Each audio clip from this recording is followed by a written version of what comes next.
खुलुमबाय स्टुडियोआव दं आं उदांस्रि मोसाहारि रौथा बियाबनि थाखाय गोजोनथाव खौरां रौथा बियाबनि सिङाव सोलोंथाइ बिथिंखौ नोजोर बोनानै खामानि मावनो आरो रौथा बियाबनि सिङाव सुबुं सम्पद सोरजिनाय थांखिजों रौथा बियाबनिफ्राय साबा फरायसाफोरखौ सायख'नानै एपिएससिनि थाखाय सुपार 5 खालामनानै कचिं होनायनि थाखाय थियारि खालामदों मावफुं सोद्रोमा डक्टर नीलु स्वर्गियारिया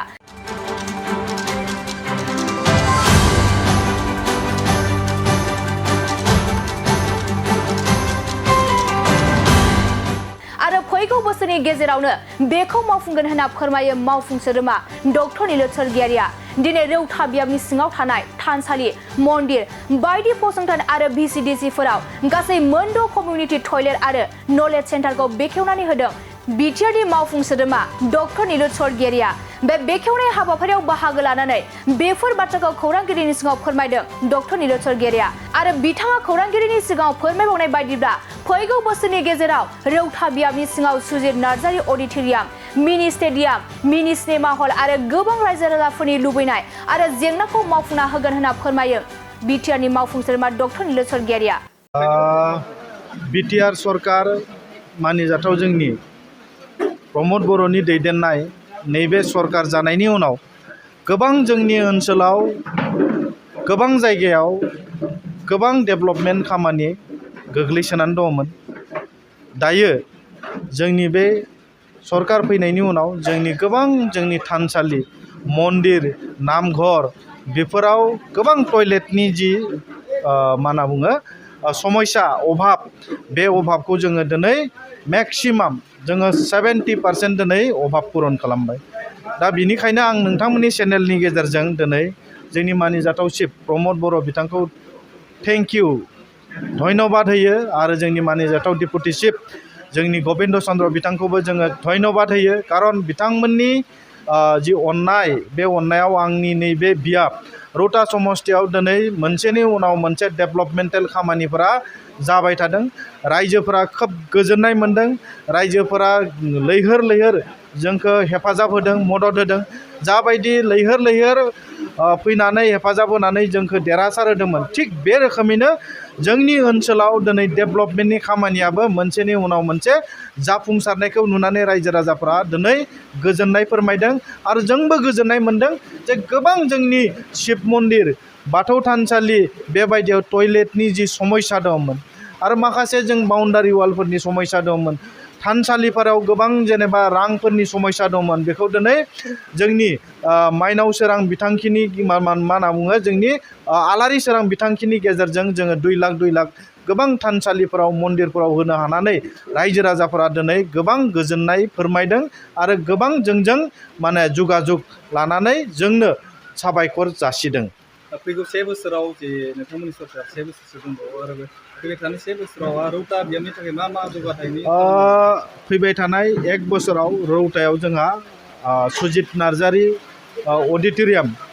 जानो थांगासिनो दङ आरो जोंहा मिनि स्टेडियाम जोंनि रौता समस्तियाव जानो थांगासिनो दङ मिनि सिनेमा हल जोंनि रौता समस्तियाव जानो थांगासिनो दङ गतिके गिदिर जि मोनसे प्रजेक्ट बे प्रजेक्टआ रौता समस्तियाव जानो थांगासिनो दङ आरो लामा दालां बियो दिनै मोनसेनि उनाव मोनसे जाबाय थादों जोंनि नैबे एबाराव 10 किल'मिटार जोंनि लामाया जाबाय आरो नैबे डिमापुर ओनसोलाव मोनसे दलंनि समस्या दंमोन बे दलंआबो दिनै जानो थांगासिनो दङ गतिके गोबां लामा दालां आरो गोबां अडिटोरियाम स्टेडियाम आरो गोबां सोलोंथाइ बिथिंनिफ्राय जाय स्कुलफोरनि बिल्डिं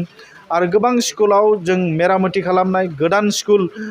मडेल स्कुल बानायनाय बे स्कुल बानायनायफोरा जोंहा जागासिनो दङ जोंनि रौता समस्तियाव दासिम गंब्रै मडेल स्कुल कमप्लिट जाबाय आरो जोंनि रौता समस्तियाव गोबां बेबायदि LP स्कुल एमइ स्कुल अखा सेरनाय दङमोन बे अखा सेरनाय स्कुलफोरा दिनै थिंफोरा सोलायजाजोबनो हमबाय गतिके फैबाय थानाय 1 बोसोरनि गेजेराव रौता समस्तियाव कुनु स्कुल बिल्डिं बा स्कुलनि थिङा बेबायदि थानाय नङा जे अखा सेरनाय आरो गोबां बेबायदि थानसालिफोर दङ थानसालिफोरावबो बेबायदि अखा सेरनाय थानसालि थानाय नङा आरो गोबां जोंनि मन्दिरफोर दङ बे मन्दिरफोराव टयलेटफोरनि बे माने समस्या बे समस्याबो थानाय नङा बेखायनो जों प्रजेक्ट लादों जे रौता समस्तियाव जेसेबांखिनि नामघर बा जेसेबांखिनि थानसालिफोर दङ बेहाय जोङो समाधान खालामनायनि मोनसे जोंहा मिजिं आरो जोंनि बे मोनसे टारगेट रौता बिएफ बेवहाय जोंनि भटआ थांनाय बाराव आं 21,000 मोन्दोंमोन एबारै जोङो 33,000नि बारा भट मोन्दों गतिके जोंनि भटआ खमायाखै जोंनि भटआ बारायदों माजबाद एलएसिआव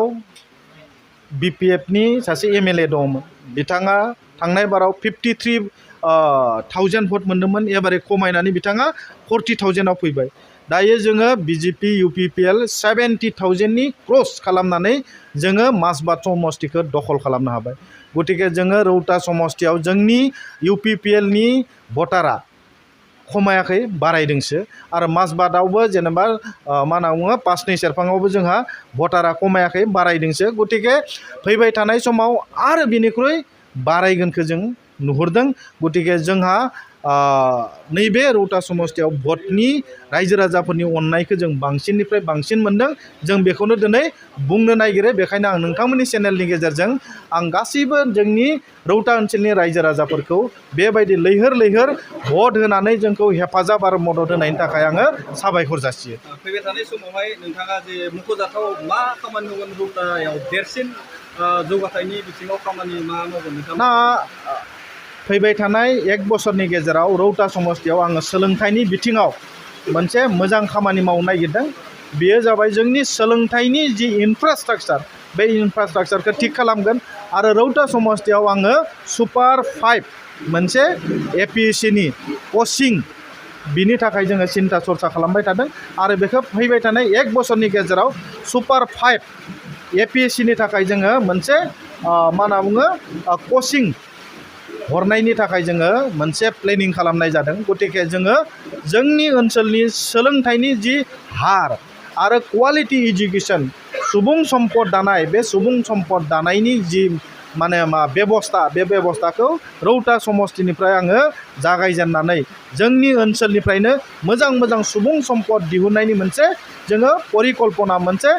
बिथांखि जोङो दायो रचना खालामबाय थादों गतिके फैबाय थानाय 1 बोसोराव जोंनि रौता ओनसोलाव गोबां सुबुं सम्पद जोङो सृष्टि खालामनायनि जों मोनसे खामानि मावबाय थादों सुपार 5खौ जोङो मोनसे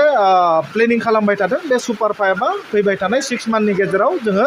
बानायनो थाखाय मा खालामदों जों मानसिफोरजों जगाजग खालामबाय थादों थेंक इउ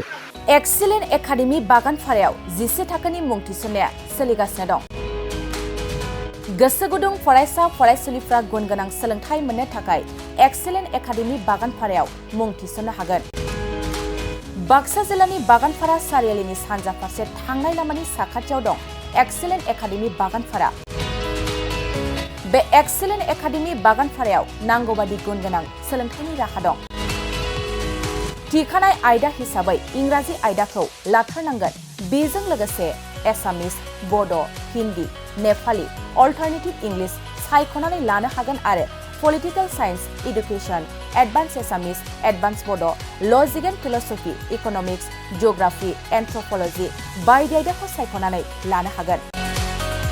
लोगोसे आलादायै बेसेन होनाङै कम्पिउटार क्लास लानो मोनगोन एक्सेलेन्ट एकाडेमि बागानपारायाव experience and qualified teachers best education with adorable fees education with modern technology. The admission fees charge would be considered for below poverty line and brilliant students. Hostel facilities for boys and girls बायदि थांनाय 2022 मायथाइयाव फोसावजानाय Assam higher secondary जोबथा आनजादनि फिथाइयाव बे excellent academy बागानपारानिफ्रायनो Anamika Brahma मुंनि सासे फरायसुलिया 92% लानानै अल आसाम साबजेक्ट टपार जानो हादोंमोन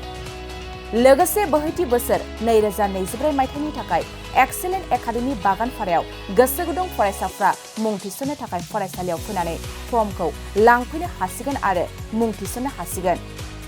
गुवारै मिथिसारनो थाखाय 9954505027 8011337530 नाम्बारनि गेजेरजों फोनांजाब खालामनो हागोन।